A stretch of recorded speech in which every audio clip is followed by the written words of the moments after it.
Hey guys, welcome back. My name is Ryan Guest, here with Election Predictions Official. In today's video, we are going to take an updated look at my proprietary 2024 presidential election forecast, for which I have released my latest update at the beginning of November. You can follow along with me throughout this video on the website at electionpredictionsofficial.com. A link to which will pop up in the top right-hand corner right now, and it will be the very first link in the description down below. I'm currently planning to update this forecast about once a month until at least spring of next year, as around that time we'll start to get more consistent polling data and have a better picture of who each party's nominees will be. As things currently stand, Joe Biden and Donald Trump are clear frontrunners, but things could still change. Right now, there is not much movement from month to month, as polling this far out from Election Day is not exactly very telling, and therefore the forecast in its current state is heavily tied to fundamentals like past results, trends, and demographics. So I guess it doesn't really make any sense to go through and make updates every week, as there won't be any real shifts for a little bit of time. One thing that I have added to this month's edition, though, is race ratings from outside experts and forecasters, including Cook Political Report, Sabato's Crystal Ball, Split Ticket, US News, and Inside Elections, as well as my own race ratings independent of this forecast. I have adjusted the solid, likely, lean, and toss-up classifications to reflect real-world margins, and then weighted them with the 2020 margin in every state in this column here. I also went ahead and added the 2020 polling error in every state, which I have incorporated into my polling average. This data point alone doesn't really hold a ton of weight, as it would be statistically unethical to simply attach a raw polling error adjustment to my average based on how wrong the polls were in 2020.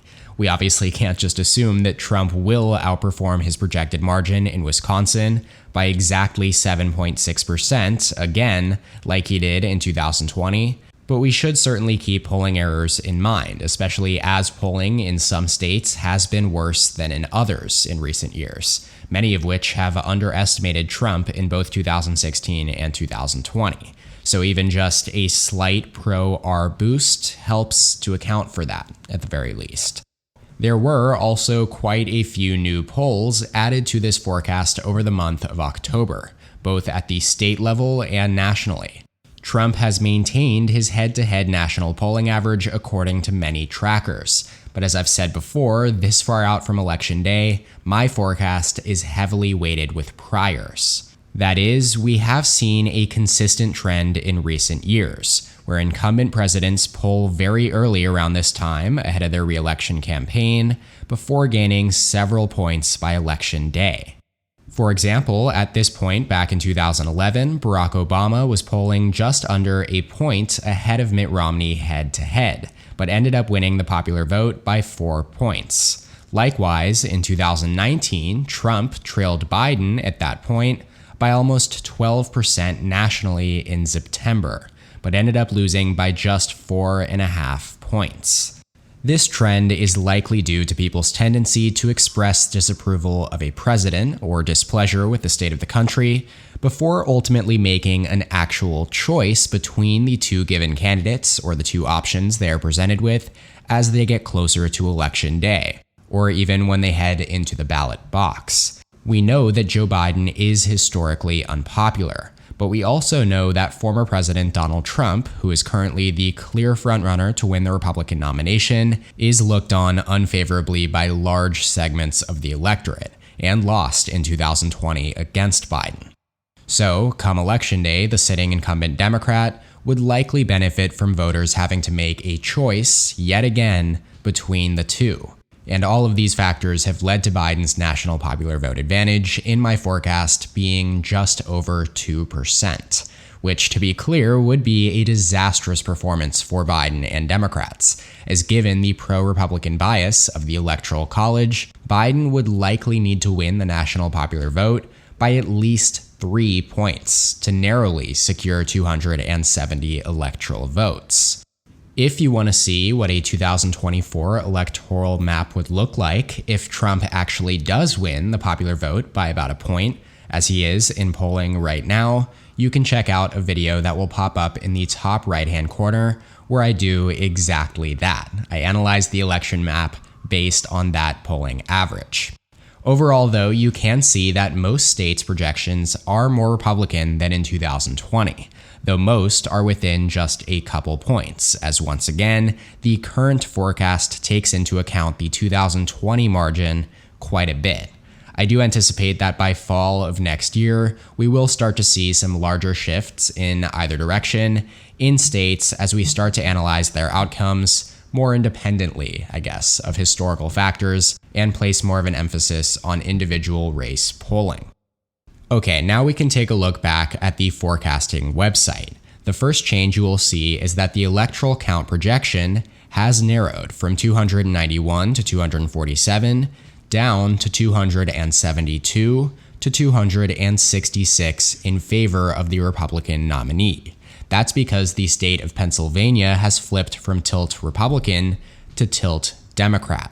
Joe Biden is now favored to win his home state, the Keystone State, by 0.5%. The only other rating change in this entire update is that New Hampshire shifted from lean Democrat to likely Democrat, with Biden now projected to win by 8 points. Minnesota is now the lone state in the lean Democrat column, as New Hampshire joins New Mexico, Virginia, and Maine. Now, just in case some of you may feel this data is outdated after the 2023 off-year elections that just saw Democrats win virtually across the board, I would urge you not to look too deeply into those results when thinking about the 2024 race. And I'm sure that I am not the only election analyst telling you this. Off-year results are largely idiosyncratic, especially ones like Democratic Governor Andy Beshear being reelected in Trump plus 26 Kentucky, or Democrats coming within 5 points in Mississippi's gubernatorial election. The electorates in those races just simply do not reflect in any way, shape, or form what the 2024 electorate will look like. While yes, the issue of abortion seems to still be plaguing Republican candidates up and down the ballot, and could certainly have an impact on the 2024 presidential race, Biden's polling numbers are really bad right now. And if anything, the fact that he is at 266 electoral votes right now, in spite of his historically low approval rating, is honestly a good sign for the Democratic Party. With that said, let's do our usual wrap-up by taking a look at the key battleground states, starting in Nevada. Biden is currently favored to win in Nevada by 0.9%. It currently tilts Democratic, as the incumbent president is ahead by 1.3%, according to my weighted polling average, and the external experts rating, based on those race classifications from forecasters that I mentioned earlier, also favors him at D plus 1.8. On the flip side, keep in mind that Democrats won Nevada by 2.4% in 2016 and in 2020, so this would be a full 1.5 shift in favor of the GOP. Biden's weighted polling average in Nevada is R plus 0.8, and the state's demographics, namely the low percentage of college-educated voters, is relatively favorable for Republicans. Moving on though, let's move just to the southeast in Arizona, which still favors Republicans, albeit by a lower margin than last month at R plus 0.4. The state's polling average is R plus 2.2, and Biden's approval sits at R plus 3.6. Every forecaster has this state with its 11 electoral votes down as a toss-up. But given that Biden won the state by 0.3% in 2020, the experts' rating has it at D plus 0.2. The next state to analyze is Georgia, also in the Sun Belt, and also favoring Republicans by less than half a point at R plus 0.3. The weighted polling average here is R plus 2.0, with Biden's approval rating at R plus 2.5. The state's partisan lean is more Republican than both Nevada and Arizona, but like the latter, it is rated as a toss-up by each forecaster. And comparatively, Georgia has the most favorable demographics for Democrats out of any of the 6 key battleground states. Moving on, the state of Pennsylvania, as previously mentioned, has shifted into the tilt Democrat column, favoring Biden now by 0.5%. The polling average still favors Republicans at R plus 0.3, but unlike the previous 2 states, Sabato's crystal ball rates the presidential contest in Pennsylvania as lean Democrat. As such, the fundamental data is keeping this state in the Democratic column for now, but just like the other states, it's effectively a 50-50 race, with the implied win probability giving Biden a 52% chance of winning, ever so slightly better than a coin flip. Going back to the map though, our penultimate state is Michigan, where Biden is also favored. Michigan is D plus 1.4. The largest pro-Dem margin of any of the 6 key battlegrounds. Joe Biden leads in EPO's weighted polling average by 0.2%, but his approval rating is just below water at R plus 0.1. Every forecaster has this race at least tilting in favor of Biden and the Democratic Party, with Cook Political Report and Split Ticket rating it as lean Democrat, and Sabato and Inside Elections rating it tilt Democrat.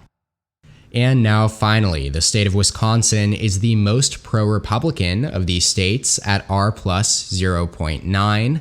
This is largely due to its demographics and pro-Republican shift over the last few election cycles. Trump currently leads the current polling average by 2 points, though the state of Wisconsin is rated as a toss-up by each of the forecasts.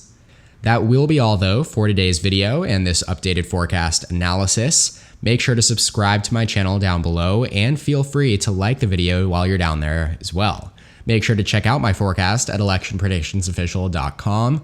You can check out more content from my channel here. And as always, thank you so much for watching. I'll see you next time. EP out.